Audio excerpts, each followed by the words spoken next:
warahmatullahi wabarakatuh. Anak-anakku SD Muhammadiyah Komplek Gresik, bagaimana kabarnya hari ini? Tentunya ibu berharap semuanya dalam keadaan sehat walafiat.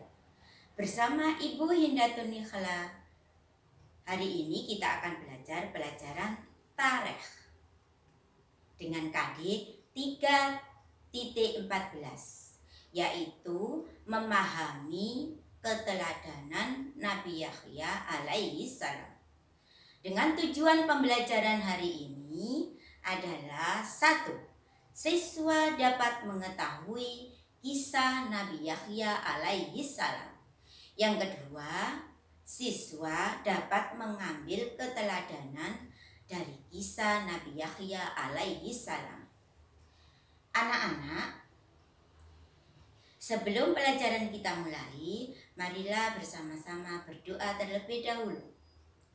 Rabbi zidni ilma warzuqni fahma. Amin ya rabbal alamin. Baiklah anak-anakku, marilah kita ikuti kisah dari Nabi Yahya alaihi salam. Dengarkan baik-baik ya. Kisah Nabi Yahya alaihi salam. Nabi Yahya alaihi salam adalah putra Nabi Zakaria alaihi salam. Ia diutus oleh Allah Subhanahu wa taala untuk berdakwah kepada kaumnya, yaitu Bani Israel di Palestina, yang memiliki sifat pembangkang dan menyembah berhala. Kemaksiatan, kemungkaran, kezaliman, dan kerusakan merajalela di kalangan Bani Israel. Selain itu juga muncul raja-raja berkuasa yang membuat kerusakan. Nabi Yahya adalah merupakan nabi yang diistimewakan Allah Subhanahu wa taala. Kehadirannya merupakan mukjizat melalui doa suci Nabi Zakaria alaihi salam yang saat itu umurnya sudah lanjut usia dan ibunya yang bernama Isa dalam keadaan tidak bisa melahirkan anak. Allah Subhanahu wa taala menyampaikan kabar lahirnya Nabi Yahya alaihi salam dalam Al-Qur'an dalam surat Maryam ayat 7. Namanya pun merupakan pemberian langsung dari Allah Subhanahu wa taala yang sebelumnya belum ada orang lain yang memiliki nama seperti itu. Masa kecil Nabi Yahya alaihi salam hanya diisi untuk mendalami agama Allah dan melakukan hal-hal yang bermanfaat saja. Pada saat diajak bermain-main dengan teman sebayanya, Nabi Yahya kecil menjawab bahwa manusia diciptakan bukan untuk bermain-main. Berbeda dengan teman-teman sebayanya yang lebih suka menyiksa binatang saat bermain. Ia lebih memilih memberi makan binatang-binatang yang dijumpainya. Maka tidak heran binatang-binatang pun menaruh hormat kepada Nabi Yahya alaihi salam. Ia tumbuh menjadi anak yang soleh, gemar berbagi, kasih sayang, cerdas, dan berbakti pada orang tua. Suatu ketika Nabi Yahya sedang menyendiri di sebuah gurun untuk berdoa. Saking cintanya kepada Allah hingga air matanya menetes tak terbendung. Tangisan Nabi Yahya ini membuat binatang-binatang yang biasanya saling mengaum, melonglong, tiba-tiba terdiam. Binatang-binatang ini mengetahui bahwa yang berdoa di gurun itu adalah Nabi Yahya alaihi salam. Kemudian mereka menghormat dan selanjutnya menjauh agar tidak mengganggu doa Nabi Yahya alaihi salam. Ada sebuah riwayat suatu ketika Abu Idris Al-Haulani berkata bahwa manusia yang paling baik makanannya adalah Nabi Yahya alaihi salam. Ia makan dedaunan bersama hewan darat yang buas ataupun yang jinak. Hal ini untuk menjaga diri dari rusaknya kehidupan manusia. Kadang-kadang dia makan belalang, sementara minumnya pun langsung dari air sungai yang mengalir. Dari kebiasaan inilah Nabi Yahya merasakan bahwa manusialah yang paling banyak menerima nikmat dari Allah Subhanahu wa ta'ala. Sesungguhnya kekayaan sejati adalah kekayaan hati yang ikhlas menerima apapun pemberian dari Allah Subhanahu wa ta'ala. Setelah dewasa, Nabi Yahya diperintahkan oleh Allah Subhanahu wa ta'ala untuk mendalami kitab Taurat dan menyampaikan 5 pesan untuk kaum Bani Israel, yaitu perintah agar peribadahannya hanya kepada Allah, salat, bersedekah, berpuasa, dan banyak berzikir.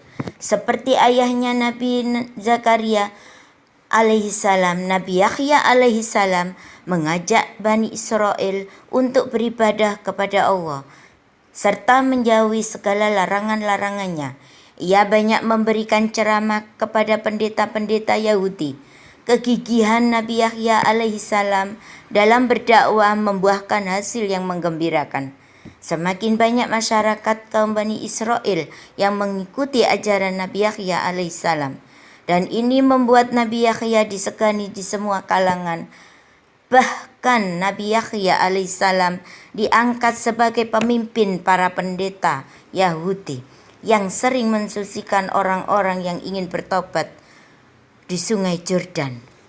Nabi Yahya alaihissalam juga diperintahkan untuk menyadarkan orang-orang yang ingin bertobat. Nabi Yahya alaihissalam juga diperintahkan untuk menyadarkan seorang raja yang menguasai sebuah kerajaan buatan Romawi di kota Yerusalem supaya tidak menikahi keponakannya sendiri. Hal ini tentu dilarang oleh Allah Subhanahu wa ta'ala di dalam kitab Taurat, karena keponakan masih merupakan kerabat dekat atau mahramnya sendiri. Raja tersebut bernama Herodus. Ia sangat jatuh cinta dengan kecantikan keponakannya sendiri bernama Herodia. Dari awal raja telah mengetahui bahwa menikahi mahramnya sendiri merupakan hal yang terlarang dalam kitab Taurat. Ternyata Herodia justru bersedia menjadi permaisuri Raja Herodus. Para penasehat kerajaan telah mengingatkan, tetapi raja dan permaisurinya tetap melakukan pernikahan mereka. Dakwah Nabi Yahya alaihissalam tidak membuat raja permaisurinya sadar. Kedatangannya ke istana membuat permaisurinya menangis atau bersedih hati. Segera raja memerintahkan pasukannya untuk menangkap dan membunuh Nabi Yahya alaihissalam.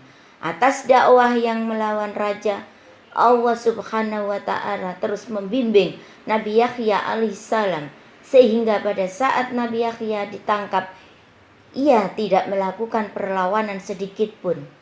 Kemudian para pengawal kerajaan membawa Nabi Yahya untuk dihukum mati.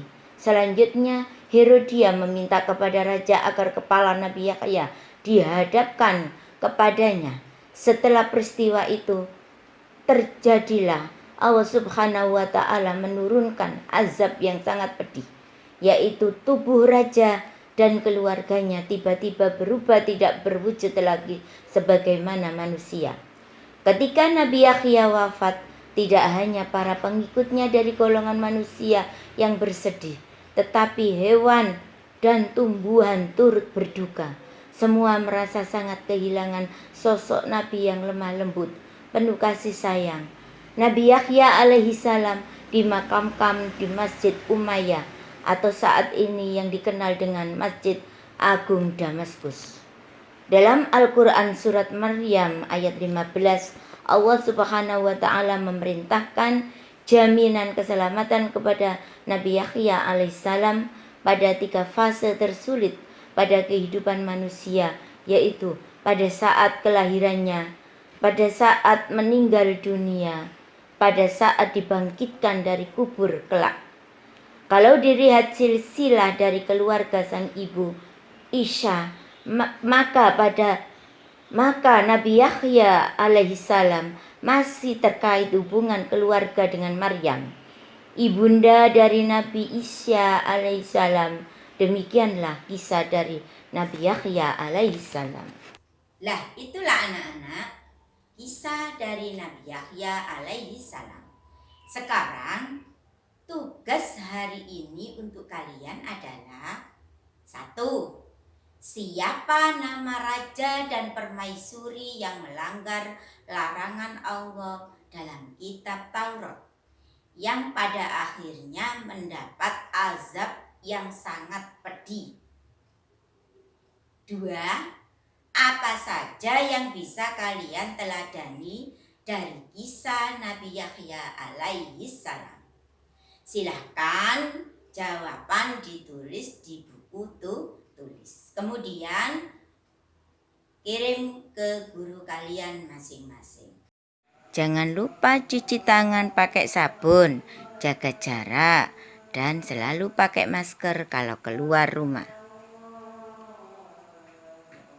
Terima kasih. Wassalamualaikum warahmatullahi wabarakatuh.